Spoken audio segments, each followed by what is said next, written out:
Hello student, स्वागत है GD constable के जितने भी विद्यार्थी हो। यह क्लास जो है प्रीवियस ईयर क्वेश्चन का जो कि 2024 का पूछा हुआ प्रश्न है। 20 तारीख दूसरा यानी फरवरी में 2024 का जो पूछा गया था 9 बजे से 10 बजे यानी फर्स्ट शिफ्ट में, जिसका आज हम सोल्यूशन कराने वाले हैं जो कि ओरिजिनल प्रश्न पत्र है। आज इस क्लास में हिंदी का क्लास होने वाला है। हिंदी का 20 मोस्ट प्रश्न जो पूछा गया था उसी का यहाँ पे कराया जा रहा है। तो आप लोग सभी प्रश्नों को यहाँ पे लगाना। चलो शुरू करते हैं। पहला प्रश्न देखो, पहला प्रश्न क्या पूछा गया था समझना। पहला प्रश्न यहाँ से आप सभी से पूछा गया था कि दिए गए वाक्य में रेखांकित शब्द का विलोम शब्द ज्ञात करें। हमें यहाँ पे दिया गया संसार निस्वर है। अब हमें देखो यहाँ पे अंडरलाइन किया गया निस्वर। अब निस्वर का विलोम क्या होता है भाई? संपत्र होता है, दानव होता है, सहित्र होता है, अनस्वर होता है। तो राइट आंसर क्या होगा? राइट आंसर होगा कि संसार निस्वर है और निस्वर का हमें विलोम बताना है, तो निस्वर का विलोम होता है अनस्वर। यानी राइट आंसर ऑप्शन नंबर 4 होगा आपका। बिल्कुल बिल्कुल सही है। ठीक है, अगला प्रश्न समझना क्या कह रहा है। 2 नंबर का प्रश्न है। 2 नंबर का प्रश्न यहाँ पे पूछा जा रहा है कि निम्नलिखित वाक्य में रेखांकित भाग के लिए सार्थक शब्द ज्ञात करें। यानी सामनार्थी शब्द बताना है, पर्यायवाची शब्द बताना है। किसका? तो यहाँ पे कह रहा है पुस्तकालय में हाथ से लिखी एक भी पुस्तक उपलब्ध नहीं है। अब यहाँ पे आप लोग को बताना है कि हाथ से लिखी एक भी पुस्तक। अब हाथ से लिखी एक भी पुस्तक का हम सामनार्थी शब्द क्या बता सकते हैं? पांडुलिपि या चित्र पुस्तक या प्रतिलिपि या छात्रा प्रति। तो देखो समझना, जब भी हाथ से लिखे हुए किसी भी एक पुस्तक की बात किया जाता है ना, क्या कर रहा है? पुस्तकालय में हाथ से लिखी भी एक भी पुस्तक नहीं है, यानी हाथ से लिखी एक भी पुस्तक के लिए हम क्या कहते हैं? उसे समानार्थी शब्द पांडुलिपि। यानी पांडुलिपि जितने भी प्रकार का होता है ना, सभी हाथ से लिखा जाता है। यानी right answer option number A होगा। बिल्कुल सही होगा। ठीक है, अगला प्रश्न देखो, 3 नंबर का प्रश्न समझना। 3 नंबर का प्रश्न क्या कर रहा है? कह रहा है दिए गए वाक्य में रेखांकित वाक्य का विलोम बताना है। हमें बताना है विलोम। क्या कर रहा है भाई? सामान का दुरुपयोग ना करें। अब देखो, अगर हम बात करें दुरुपयोग, दुरुपयोग का विलोम क्या होता है? तो दुरुपयोग का विलोम सदुपयोग होता है। यानी राइट आंसर क्या होगा? ऑप्शन नंबर ए होगा। दुरुपयोग का विलोम हमें पूछा, सदुपयोग होगा। ऑप्शन नंबर ए होगा। बिल्कुल राइट आंसर। ठीक है, अगला प्रश्न समझना। 4 नंबर का प्रश्न क्या पूछ 4 नंबर का प्रश्न यहाँ से आप सभी से पूछा जा रहा है कि मैं खाली स्थान में अपने परिवार के साथ घूमने वाली हूँ। यहाँ पे देखो आपका एग्जामिनर पूछना जा रहा है कि मैं खाली स्थान यानी गाड़ी में अपने परिवार के साथ घूमने वाली हूँ, या अपनेपन में अपने परिवार के साथ घूमने जाने वाली हूँ, या कल, या फिर दिसंबर। तो देखो यहाँ पे अगर हम राइट आंसर की बात करें ना, तो यहाँ होगा दिसंबर। इसलिए दिसंबर होगा कि मैं दिसंबर में अपने परिवार के साथ घूमने जाने वाली हूँ। यानी बिल्कुल राइट आंसर होगा दिसंबर। Option number 4। ठीक है, अगला प्रश्न समझना क्या कर रहा है। अगला प्रश्न देखो 5 नंबर का कर रहा है निम्नलिखित प्रश्न में 4 विकल्पों में से उस विकल्प का चयन करें जो क्रोस्ट में दिए गए शब्द का पर्यायवाची शब्द का सही विकल्प नहीं है। हमें बताना है ना किसका? तो पर्यायवाची शब्द का सही विकल्प नहीं है, यानी उद्यार। उद्यार का पर्यायवाची शब्द का सही विकल्प नहीं है। यानी परित्राण है, छुटकारा है, यानी विमुक्त है। कौन नहीं है भाई? उद्गम। यानी राइट आंसर कौन होगा? तो ऑप्शन नंबर 3 होगा। हमसे पूछा है ना कि जो क्रोस्ट यानी उद्धार, उद्धार का सही पर्यायवाची शब्द यानी नहीं है, सही विकल्प नहीं है। तो कौन सा है? ऑप्शन नंबर यहाँ पे 3 होगा आपका राइट आंसर। समझ पा रहे हो? अगला प्रश्न समझना क्या कर रहा है। 6 नंबर का 6 नंबर का हमें प्रश्न हमसे पूछा जा रहा है कि निम्नलिखित प्रश्न में 4 विकल्पों में से उस विकल्प का चयन करें जो रिक्त स्थान के लिए सही शब्द वाला विकल्प हो। हमें सही शब्द वाला विकल्प चुनना है। कह रहा है महाभारत में कहा गया है कि जो सब धर्मों को समान नहीं देता है वह धर्म नहीं, क्या है भाई? समर्थ है, तपस्थ है, अधर्म है, या आचार्य है। राइट आंसर क्या होगा? राइट आंसर होगा कि महाभारत में कहा गया है कि जो सब धर्मों को सम्मान नहीं देता है वह धर्म नहीं, अधर्म है। यानी राइट आंसर ऑप्शन नंबर 3 होगा। यानी यहाँ पे क्या होगा? ऑप्शन नंबर 3 इज द बिल्कुल राइट आंसर। ठीक है, अगला प्रश्न समझना। 7 नंबर का 7 नंबर का प्रश्न पूछा गया था कि दिए गए वाक्य में उचित पर्यायवाची शब्द का चयन करके रिक्त स्थान को पूर्ति करें। हमें बताना है पर्वत स्थिर है। अब देखो स्थिर का हमें क्या बताना है, तो उचित पर्यायवाची। तो पर्वत क्या होता है, तो पर्वत होता है निश्चल। क्या होता है भाई, निश्चल। यानी राइट आंसर होगा पर्वत निश्चल है, यानी ऑप्शन नंबर ए होगा आपका राइट आंसर। ठीक है, अगला प्रश्न समझना 8 नंबर का क्या पूछा गया था। तो देखो 8 नंबर का प्रश्न पूछा गया था कि दिए गए वाक्य में रेखांकित भाग के लिए उचित सार्थक शब्द का चयन करें। सार्थक शब्द बताना है, जो अंडरलाइन है, रेखांकित भाग है, कहाँ है, डभी। अब कह रहा है रात होते ही डभी बढ़ गई। अब डभी के जगह क्या होगा, जो हमें बताना है, भीड़, भड़ा, भाड़ या भाव। तो राइट आंसर क्या होगा कि रात होते ही भीड़ बढ़ गई, यानी ऑप्शन नंबर ए होगा आपका राइट आंसर। ठीक है, अगला प्रश्न पढ़ना, 8 नंबर का प्रश्न समझना। देखो क्या कह रहा है, यहाँ पे आप सभी से पूछा जा रहा है कि निम्नलिखित प्रश्न में 4 विकल्पों में से उस विकल्प का चयन करें जो मुहावरे का सही अर्थ वाला विकल्प हो। अब हमें एग्जामिनर हमसे पूछना चाहता है अलाउद्दीन का चिराग। अलाउद्दीन का चिराग का अगर हम सही मुहावरे का अर्थ बताएं ना, तो वह होगा आश्चर्यजनक वस्तु। क्या होगा, आश्चर्यजनक वस्तु, अलाउद्दीन का चिराग, ऑप्शन नंबर 3। ठीक है, अगला प्रश्न समझना क्या कर रहा है भाई। अगला नंबर का प्रश्न कर रहा है 10 नंबर का, कर रहा है निम्नलिखित प्रश्न में 4 विकल्पों में से उस विकल्प का चयन करें जो क्रोस्ट में दिए गए तत्सम रूप का सही विकल्प हो।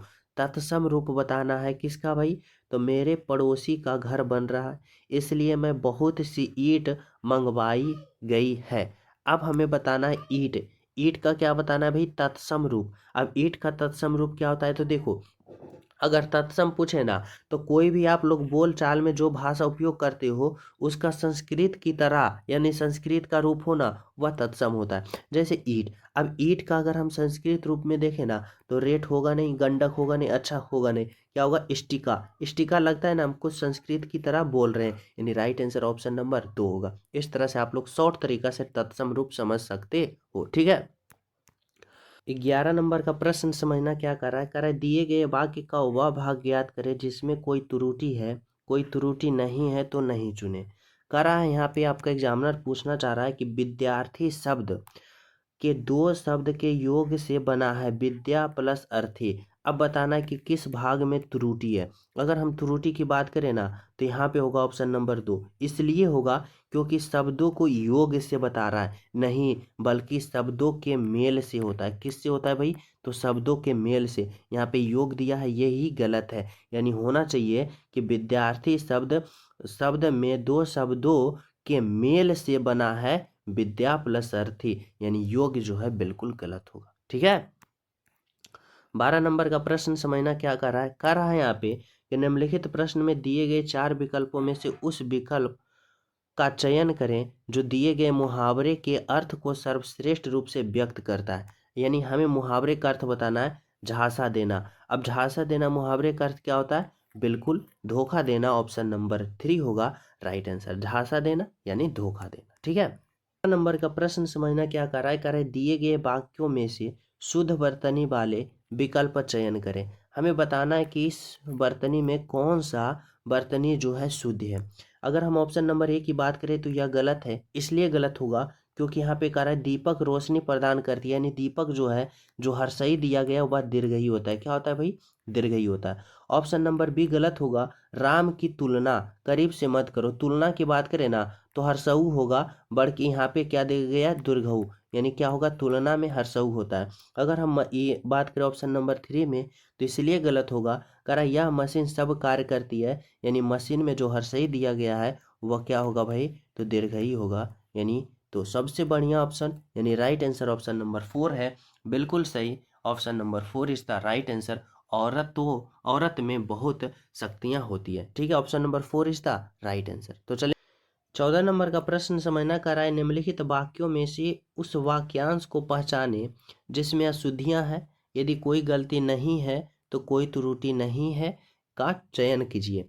प्रश्न कर है हर साल विश्व के पर्यावरण दिवस को कुछ ना कुछ विषय के साथ मनाई जाती है। ठीक है, करा यह विषय विशेष रूप से पर्यावरण पर किसी एक चिंता पर ध्यान आकर्षित करने के लिए होता है। अब देखो अगर हम बात करें ना तो त्रुटि कहाँ है, तो ऑप्शन नंबर बी में। कहाँ पे त्रुटि है तो देखो करा है ना कि कुछ ना कुछ विशेष के साथ मनाई जाती है, ठीक है, और यह विशेष रूप से पर्यावरण पर के जगह होगा क्या, तो की होगा, यानी पर्यावरण की, यानी पर्यावरण पर जो होगा वह गलत होगा, पर्यावरण की होगा, यानी राइट आंसर ऑप्शन नंबर 2 होगा, जो कि बिल्कुल सही है। ठीक है, अगला प्रश्न समझना 15 नंबर का। 15 नंबर का कह रहा है कि निम्नलिखित वाक्य में रेखांकित भाग के लिए एक सार्थक शब्द ज्ञात करें। यानी हमें बताना है कि देवताओं का उपवन बहुत सुंदर होता है। अब बताना है कि देवताओं का उपवन जो है अंडरलाइन दिया गया है, इसके जगह सार्थक शब्द क्या होगा भाई, तो यहाँ पे क्या होगा, तो नंदन कानन, यानी बहुत सुंदर होता है। यानी देवताओं का उपवन का जो सार्थक रूप होगा ना, वह होगा Nandan Kanan. Option number 3 is the right answer. ठीक है, अगला प्रश्न समझना। देखो 16 नंबर से यहाँ आप सभी से क्या हो जाता है भाई, तो यहाँ से आप सभी का पैसेज स्टार्ट हो जाता है। पैसेज कर रहा है डॉक्टर विदाउट बॉर्डर्स, जिसमें मेडिकल साइंस फ्रंटियर्स MSF के नाम से भी जाना जाता है। फ्रांस एक गैर सरकारी खाली स्थान है। तो क्या है भाई, तो गैर सरकारी एक हार्डवेयर है गलत, संकाय गलत, सॉफ्टवेयर है गलत, क्या होगा भाई, तो यहाँ पे संगठन होगा। यहाँ पे क्या होगा, संगठन, यानी क्या है, तो सरकारी संगठन है जो युद्ध क्षेत्र और बीमारियों से खाली स्थान देश में मानवीय चिकित्सा देखभाल प्रदान करता है। यानी क्या करता है, जो युद्ध क्षेत्र और बीमारियों से क्या करता है भाई, तो यहाँ पे अतिक्रमण करता है, परिचय करता है, राजपथ करता है या प्रभावी करता है। देखो यहाँ पे क्या होगा ना, यहाँ पे प्रभावी होगा, जो युद्ध क्षेत्र और बीमारियों से प्रभावित देशों के मानवीय चिकित्सक देखभाल प्रदान करता है। ठीक है, अगला देखो क्या कर रहा है, आगे कर रहा है यहाँ पे कि यह संगठन खाली स्थान बीमारी जैसे मधुमेह, दवा प्रतिपादन, संक्रमण जैसे एड्स, हेपेटाइट सी के उपचार में मदद करता है। यानी यह संगठन विभिन्न, क्या होगा भाई, विभिन्न होगा या विनाश होगा या अनुग्रह हो या अत्यंत, तो राइट आंसर होगा विभिन्न। यानी क्या है, तो यह जो संगठन है ना, यह संगठन विभिन्न बीमारियां जैसे ये सारे के उपचार के लिए मदद करता है। ठीक है, अगला देखो प्रश्न क्या कर रहा है, अगला कर रहा है कि MSF के कई महाद्वीपों पर उनके खाली स्थान कार्य के लिए 1999 में नोबेल शांति, यानी क्या होगा भाई, तो यहाँ पे कह रहा है कि MSF के कई महाद्वीपों पर उनके क्या है भाई, तो मानवीय कार्य के लिए 1999 में नोबेल शांति क्या दिया गया है भाई, तो नोबेल शांति